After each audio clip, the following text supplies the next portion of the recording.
तो आदाब, नमस्कार, गुड इवनिंग, सत श्री अकाल। एक बार फिर आप तमाम लोगों का स्वागत है क्राइम तक की कहानी के इस एपिसोड में। उम्मीद है पूरी फैमिली अच्छी होगी, अपना और अपनों का ख्याल रख रही होगी। साल 2023 विदाई का वक्त आ चुका है और 2023 की आज आखिरी कहानी है, क्योंकि कल संडे है तो कल कहानी होती नहीं है। तो 2023 की कहानी के सफर का ये आखिरी पड़ाव। अब जो नई कहानी है वो नए साल यानी 2024 में 1 जनवरी या 1 जनवरी का है, उससे शुरू होगी। तो पूरे एक साल का ये सफर 2023 में अब हम लोग पीछे छोड़ते हैं। नए साल नई उम्मीदों के साथ नई कहानियों का आगाज करेंगे। लेकिन फिलहाल चूंकि ये एक दिन बचा हुआ है, एक कहानी बाकी है, तो आज इस रस्म को भी पूरा कर लेते हैं। कुछ पहले मैंने आपको काफी बल्कि वक्त हो गया एक कहानी सुनाई थी कॉल सेंटर की, जिसमें एक लड़की काम कर रही थी और बाद में पता चला कि वो लड़की तो कब का मर चुकी है, लेकिन फिर भी कॉल सेंटर में बाकायदा वो नौकरी करने के लिए आती थी। इसी क्राइम तक की कहानी के लिस्ट में लिंक भी मिल जाएगी जिन लोगों ने नहीं सुनी है। आज की कहानी उस कॉल सेंटर की कहानी का एक तरह से एक्सटेंशन है। भूत प्रेत को लेकर तमाम बातें, तमाम कहानियां बहुत सारी आपने सुनी भी। आज की कहानी कोरोना काल की कहानी है।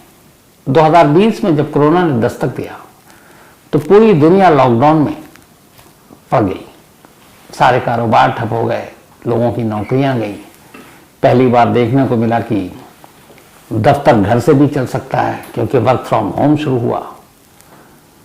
इंसानों के बीच में दूरियां बनाई गई, मास्क पहनने की आदत डाली गई, एक दूसरे के करीब जाने में डर लगने लगा। यहां तक कि अगर शुरुआत में तो किसी मोहल्ले में पता चल जाए कि कोई एक कोरोना पेशेंट है तो उस गली तक से लोग अपना मुंह मोड़ लेते थे। जिनकी मौत हो गई उनको कांधा देने वाला कोई नहीं था, शमशान कब्रिस्तान में जगह नहीं थी। ऐसी बहुत सारी चीजें हैं और इसी कोरोना ने बहुत सारी कहानियों को भी जन्म दिया। और आज की कहानी उसी कोरोना काल की एक अजीब व गरीब कहानी है। कहानी राजस्थान के भरतपुर की है। इस कहानी में मैं ओरिजिनल कैरेक्टर जो है उसका नाम बदल दूंगा, कुछ वजह है उसकी। तो भरतपुर में एक फैक्ट्री थी और उस फैक्ट्री में बहुत सारे मजदूर काम किया करते थे, या अलग अलग जो इंजीनियर और बाकी सब जो थे। उसी में एक ये बदला हुआ नाम विनोद, शिकारपुरी खड़े हैं तो कोई नाम देना है तो विनोद का ही दे दो। तो एक एम्प्लॉय था जिसका नाम विनोद था, उसी फैक्ट्री में काम किया करता था। उसकी एक बीवी, 2 बच्चे। भरतपुर से कुछ ही दूरी पर एक गांव में उसका घर। ठीक ठाक परिवार चल रहा था, जिंदगी सही कट रही थी। जितने पैसे मिलते थे उसमें पूरे परिवार का ठीक ठाक से गुजारा भी हो रहा था। लेकिन तब तक जब तक कि कोरोना ने दस्तक नहीं दी। जब कोरोना आया और उसके बाद शायद 25 फरवरी या मार्च की वो तारीख थी जब पहली बार इस देश में लॉकडाउन लगा। तो उस लॉकडाउन के बाद कोरोना ने इतनी दहशत मचा रखी थी कि लोगों को अपने घरों में रहना पड़ा। दुकानें बंद हो गई, शोरूम, मॉल, फैक्ट्री, सब जगह ताले लग गए, क्योंकि जान ज्यादा जरूरी थी। अब ऐसे में वो लोग क्या करें जिनकी जिंदगी का पूरा जो सोर्स था कमाई का वो नौकरी ही था, नौकरी पेशा थे, उसी से घर चलता था। तो शुरुआत में बहुत सारे लोगों ने इंसानियत दिखाई। भरतपुर के इस फैक्ट्री के ओनर ने भी इंसानियत दिखाई और उन्होंने कहा कि चलो जब तक फैक्ट्री बंद है या आफत टल जाए तब तक हम तमाम लोगों को तनख्वाह देंगे। उन्हें भी उस वक्त तक अंदाजा नहीं था कि लॉकडाउन कितना लंबा खींचेगा। उन्हें लगा 2-4 महीने की बात है, इतना तो हम लोग झेल लेंगे, थोड़े बहुत कम करके पैसा दे देंगे। तो फैक्ट्री बंद हो गई। मजदूरों से कहा गया कि सरकार का आदेश है, लॉकडाउन है, आप लोग अपने अपने घर रहो, लेकिन हम कोशिश करेंगे हर एक मुलाजिम को उसका जो भी पैसा है वो दे सकें। उन्होंने 2-4 महीने वादे के हिसाब से दिए भी, लेकिन इधर कोरोना बढ़ता जा रहा है। उम्मीद कुछ है नहीं लॉकडाउन खुलने की। अब मालिक भी इतने पैसे कहां से दे। तो 3-4 महीने के बाद वो पैसे देने का सिलसिला भी बंद हो गया। लोग घरों में कैद थे, कहीं काम नहीं कर सकते थे। जिनके पास और कोई जरिया नहीं था आमदनी का, वो क्या करते, कहां जाते। कुछ दिनों तक उधार से चला, किसी से मांग कर, कुछ रिश्तेदारों ने मदद कर दी, किसी और ने। ये लाखों परिवार का किस्सा है। तो उन्हीं लाखों परिवार में से ये विनोद का परिवार भी उसी चीजों से जूझ रहा था। जैसे तैसे करके कोरोना काल काट लिया विनोद के परिवार ने। कोरोना ने धीरे धीरे अपना कहर कम किया। इसके बाद सरकार के आदेश पर अब जिंदगी ढर्रे पर आई। कल कारखाने, दुकानें, मॉल, सिनेमा हॉल सब खुलने शुरू हो गए। तो इसी में भरतपुर की ये फैक्ट्री भी खुल गई। जब फैक्ट्री खुली तो सभी मुलाजिम काम पर लौटे, राहत की सांस ली। विनोद भी काम पर लौटा। अच्छा, इस फैक्ट्री में विनोद की एक बड़ी अलग पहचान थी। वो बहुत ही हंसमुख, मिलनसार, अपने तमाम कुलीग जो भी साथी वहां काम करते थे उन सबसे बहुत प्यार से बात करता, उन लोगों का दिल भी बहलाता अपनी हंसी हंसी वाली बातों से। तो उसका जो रेपो था वो बहुत अच्छा था कि एक बहुत अच्छा इंसान है और वो दिल का इंसान भी अच्छा था। तो लोग उसकी कदर भी करते, इज्जत भी करते, उसे मिस भी करते। तो जब लॉकडाउन खत्म हुआ तो सब लोग आए, विनोद से मिले, सब बड़े खुश। फिर से जिंदगी वैसे ही पटरी पर लौट आई जैसे 2020 कोरोना से पहले थी। लेकिन इस बार लोगों ने महसूस किया कि विनोद के बर्ताव में कुछ तब्दीली आ गई है। शुरुआत में लोगों को लगा कि शायद इस कोरोना काल की वजह से बहुत सारी चीजें झेली हैं लोगों ने, विनोद के ऊपर भी बहुत सारे ऐसी मुश्किलें आई होंगी। फैक्ट्री बंद, तनख्वाह मिलती नहीं थी, पता नहीं परिवार कैसे चल रहा होगा, कैसे पल रहा होगा। तो ये सोचकर उन्होंने धीरे धीरे इन चीजों को इग्नोर किया। लेकिन उसके आसपास के लोगों को लगा कि अब विनोद उतना हंसमुख नहीं रहा। अब विनोद काम भी कर रहा और यहां तक कि अब वो ओवर टाइम भी करने लगा। उसने अपने मैनेजर से कहा कि जो भी काम है, अच्छा फैक्ट्री में अब काम शुरू हुआ था तो काम बहुत था, तो बहुत सारे ऐसे मजदूर होते हैं या काम जो कर्मचारी हैं वो होते हैं जो ओवर टाइम नहीं करते क्योंकि थक जाते हैं। लेकिन उस फैक्ट्री में इकलौता विनोद था जिसने कहा कि मुझे ओवर टाइम भी करना है। अब वो ओवर टाइम भी करने लगा। हफ्ता, 10 दिन, 15 दिन बीता। एक दिन मैनेजर ने कहा कि तुम पूरे दिन की शिफ्ट करते हो, फिर रात को ओवर टाइम करते हो, तुम थकते नहीं हो, तुम्हें नींद नहीं आती। तो उसने कहा कि साहब हमें अब कहाँ नींद आती है। तो उसे लगा पता नहीं ये परेशान शख्स है, घर और परवरिश बच्चों की इन चीज़ों में इसके बोझ तले दबा होगा, इसी तरह ऐसी बहकी बहकी बातें कर रहा है। मैनेजर को भी लगा चलो ये काम अपनी खुशी से कर रहा है, ठीक है, करता रहा। बट एक रोज एक अजीब वाकया हुआ। जो फैक्ट्री का गार्ड था, चूंकि नाइट में दिन के मुकाबले कम लोग काम गया करते थे, तो जो कुर्सी या जिस जगह पर ये बैठकर काम किया करता था विनोद, वो गार्ड रात को किसी काम से अंदर गया। जब अंदर गया तो उसने देखा कि कुर्सी पर एक बहुत ही लंबा चौड़ा कोई शख्स लेटा हुआ और अजीब सा लग रहा है। रात में वो देखकर उसको वो घबरा गया क्योंकि विनोद की कदकाठी के मुकाबले वो 2-3 गुना ज्यादा। उसे लगा इतना बड़ा इंसान तो मैंने देखा नहीं है, लंबा चौड़ा। वो बदहवास वापस भागा चीखता हुआ। लोगों ने पूछा क्या हुआ। उसने कहा मैं गया अंदर तो देखा कि विनोद सो रहा, लेकिन विनोद बदला हुआ था। तो मैनेजर भी था जो नाइट ड्यूटी पे, वो आया। उसने कहा चलो। जब अंदर गए तो उन्होंने देखा कि विनोद ही वहां लेटा हुआ है। मैनेजर ने गार्ड को डांटा कि तुम इस तरह से अफवाहें फैला रहे हो, झूठी बातें कर रहे हो। अब गार्ड को लगा कि मैंने तो सच में वही देखा था, लेकिन अब सीन बदल चुका है। उसने कुछ कहा नहीं। धीरे धीरे वक्त बीता। पूरे 1 महीने गुजर गए वापसी पर नौकरी करते हुए विनोद को। ठीक 1 महीने के बाद अब सैलरी मिलनी थी और विनोद का ओवर टाइम भी था। लेकिन 7 तारीख को ये सैलरी मिलनी थी, 7th उस मंथ के पहले वीक में। 7 तक विनोद ने काम किया, 6 की नाइट तक, और 7 को विनोद चला गया। अब अगले दिन आया नहीं। तो ये लगा कि वहां के मैनेजर और बाकी लोगों को, उसने लगातार दिन रात काम किया, ओवर टाइम काम किया है, तो शायद थका हुआ नहीं आया। लेकिन उन्हें बड़ी अजीब बात ये लगी कि वो अपनी तनख्वाह लिए हुए बिना ही चला गया, सैलरी ली नहीं और वो चला गया। तो उन्हें लगा कुछ जरूरी काम आ गया होगा गांव से। अगले दिन भी नहीं आया। 8, 9, 10 बीतता गया। विनोद की कोई खबर नहीं। अब उसे ज्वाइन भी करना है क्योंकि उसके हिस्से का काम उसे करना है। तो मैनेजर से बात ओनर तक पहुंची कि वो बिना बताए हुए गायब है, और ऊपर से ये है कि उसने अपनी सैलरी भी नहीं ली। अब उन लोगों को लगा कि कहीं विनोद के साथ कुछ हो तो नहीं गया, क्योंकि ऐसा कभी इससे पहले हुआ नहीं कि उसने अपनी तनख्वाह नहीं ली और यूं ही बिना बताए हुए भी कभी वो गायब नहीं हुआ, छुट्टी लेकर गया। तो इस बार ऐसा क्यों हुआ। इधर उधर विनोद के जो तमाम जानकार थे उनसे पहले पूछताछ की गई। फिर लास्ट में ये था कि विनोद के घर का पता था। तो मालिक ने ये कहा अपने मैनेजर से कि तुम विनोद कि 1 महीने की जो पूरी सैलरी है जो उसने ओवर टाइम के साथ कमाया है उसके करीब 50,000 रुपये अराउंड बनते थे। उन्होंने कहा ये 50,000 ले जाकर विनोद को दे दो और पूछो कि वो कहाँ है, क्यों नहीं आ रहा है। उसने बिना बताए हुए नाराज भी हुआ कि बिना बताए हुए गायब है। तो मैनेजर ने कहा ठीक है। अगले दिन मैनेजर अपने एक और साथी को लेकर विनोद के गांव पहुंचता है। वहां पूछते पूछते वो विनोद के घर तक पहुंचता है।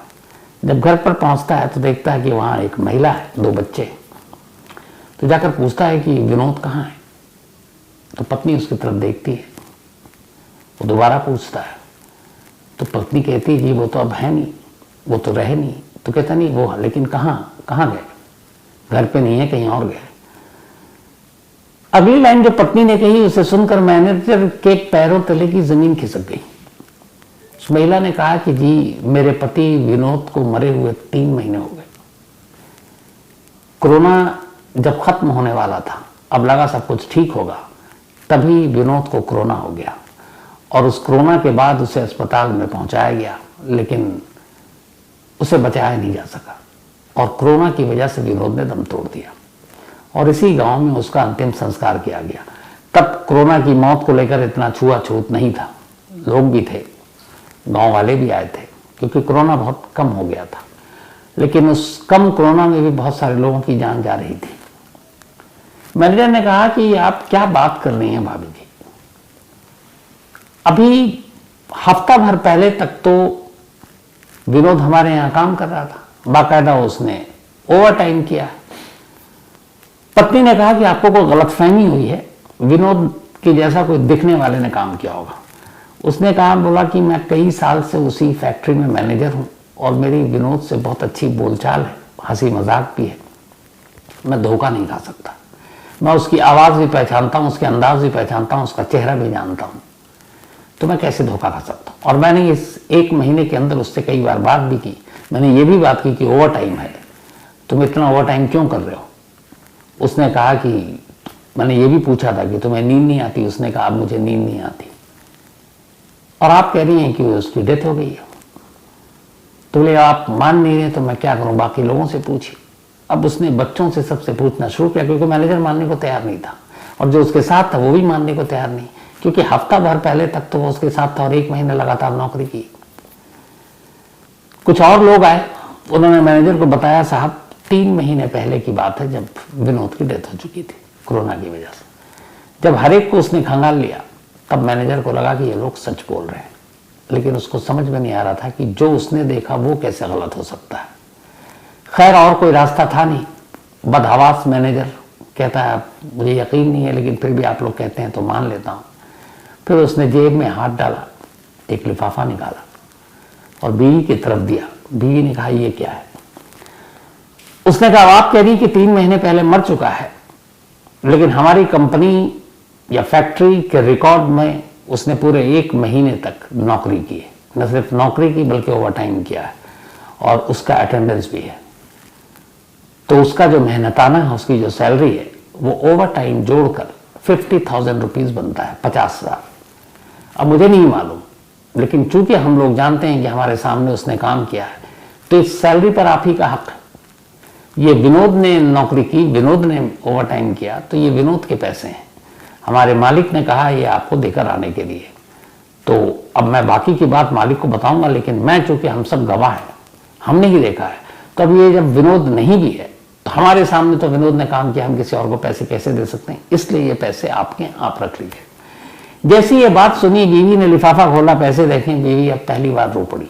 अब तक मैनेजर ने जब पूछा विनोद कहाँ है, क्या हुआ, उसने बताया सारी कहानी कि 3 महीने पहले डेथ हो गई, लेकिन बीवी की आंखों में तब तक आंसू नहीं थे। लेकिन जैसे ही उसने लिफाफा खोला और देखा कि 50,000 रुपये हैं जो बताया, बीवी रो पड़ी। मैनेजर ने पूछा कि आप क्यों रो रही हैं। उसने कहा मैं समझ गई इस पैसे के पीछे की कहानी क्या है।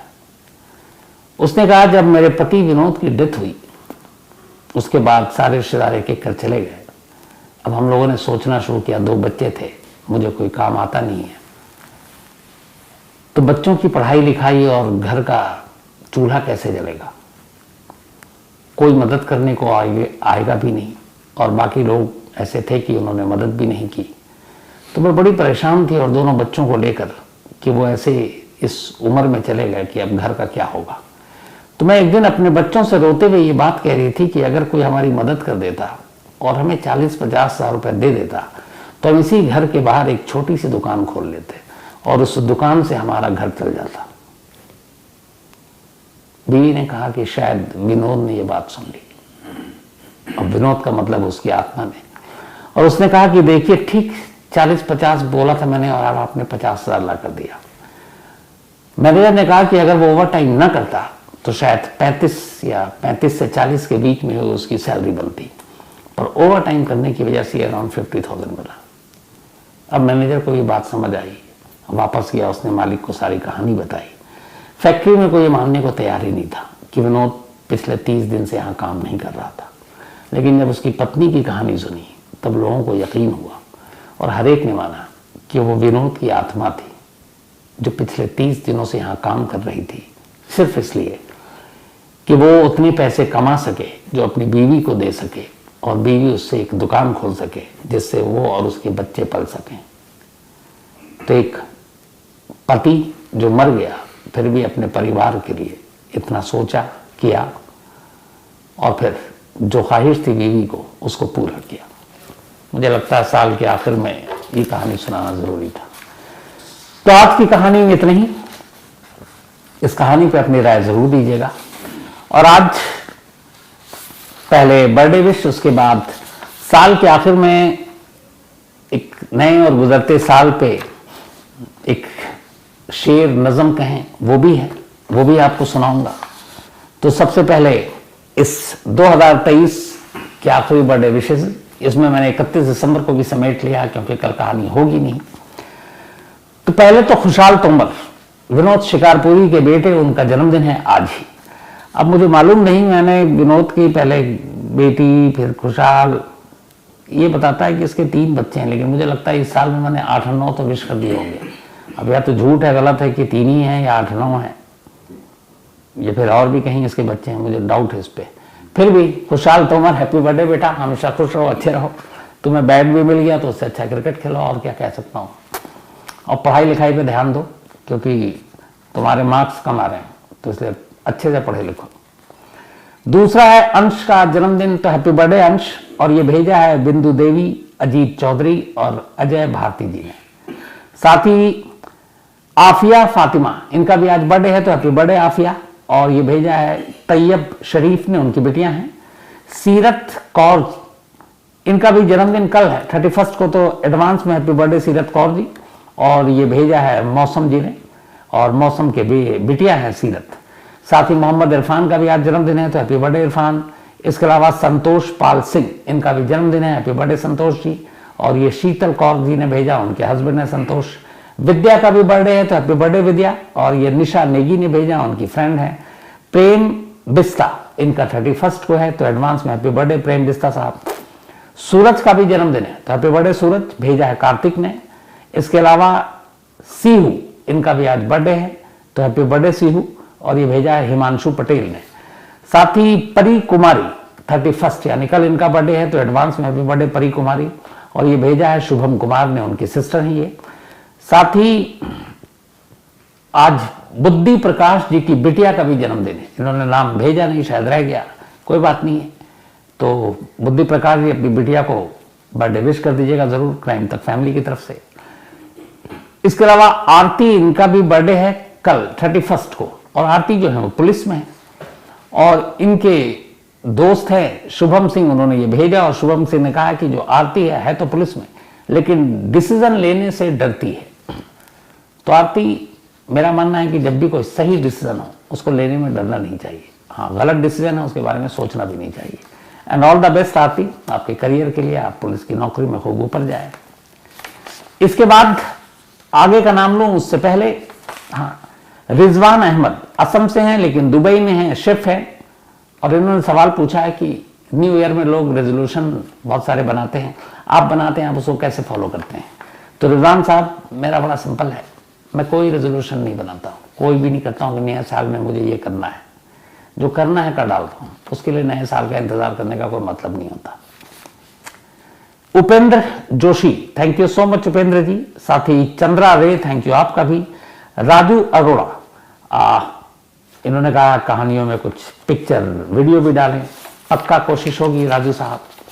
अब एक हमारे कुलीग भी हैं मोहसिन, बहुत ही अच्छे कैमरामैन, और उनके कजन हैं सैयद फरोग अमरोही।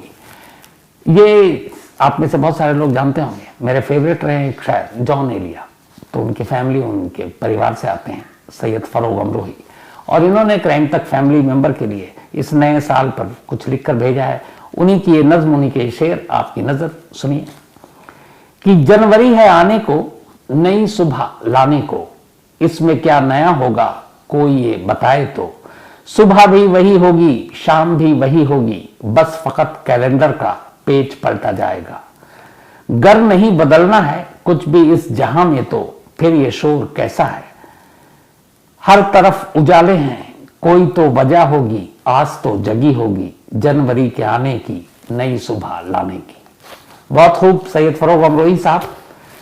तो ये शेर साल के आखिर और नए साल के स्वागत के लिए, और आखिर में चलते चलते यही आप लोगों से कहूंगा कि नया साल आप सभी के लिए बहुत अच्छा हो। जो भी दुख तकलीफ आप लोगों के हिस्से में इस साल में आई, ऊपर वाले से दुआ यही है कि वो ना आए फिर कभी। आप सभी खुश रहें, खुशहाल रहें, अच्छे रहें।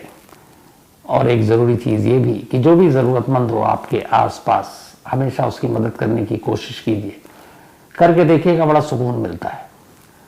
और जहाँ तक हमारा आपके हम लोगों के रिश्ते की बात है, तो ये रिश्ता यूं ही फलता फूलता रहे। बहुत सारी गलतियां भी करता हूँ, आप लोग ध्यान दिलाते हैं, मैं उसको सुधारता भी हूँ। आप लोग माफ भी करते हैं। क्राइम तक फैमिली के तमाम रिश्ते, कोई ऐसा रिश्ता बचा नहीं। एक मैं कहा करता था कोई ऐसा रिश्ता बचा नहीं जिसके साथ जुर्म ना हुआ, लेकिन अब कहता हूँ कि कोई ऐसा रिश्ता बचा नहीं जो क्राइम तक फैमिली के साथ मेरा हुआ ना हो, सिवाय एक वाइफ के, क्योंकि वो घर पे है। बाकी बीवी को छोड़ दो तो हर एक रिश्ते आप लोगों की वजह से बने हैं। तो ये रिश्ता यूं ही सलामत रहे, आप लोग अच्छे रहें। पूरी क्राइम तक टीम की तरफ से, पूरी क्राइम तक फैमिली को happy new year, all the best, और ऊपर वाला आप सबको हमेशा अच्छा रखे। Thank you very much.